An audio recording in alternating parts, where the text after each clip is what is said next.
কুসুম সিরিয়ালের আগামী পর্বে একটি দারুণ টুইস্ট আসতে চলেছে। গ্রামে এসে ইন্দ্রাণী গাঙ্গুলি এবং তার দাদাভাই অনুশ্রীর বাবা মুখোমুখি হন কুসুম ও আয়ুষ্মানের।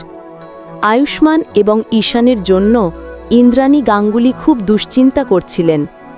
এই অবস্থায় রাজশেখর গাঙ্গুলি তাকে পরামর্শ দেন যে তারা যেন গ্রামে গিয়ে ঘুরে আসেন।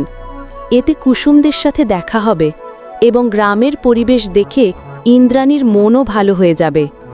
তারা সিদ্ধান্ত নেন যে আয়ুষ্মানদের কোনো কিছু না জানিয়েই তারা গ্রামে যাবেন, যাতে কুসুম, আয়ুষ্মান ও ঈশান সকলে সারপ্রাইজড হন। গ্রামে অনুশ্রী এবং তার বাবা যখন কুসুম ও আয়ুষ্মানকে গ্রাম ঘুরিয়ে দেখাচ্ছিলেন, ঠিক সেই সময় ইন্দ্রাণী গাঙ্গুলির সাথে তাদের অপ্রত্যাশিতভাবে দেখা হয়ে যায়।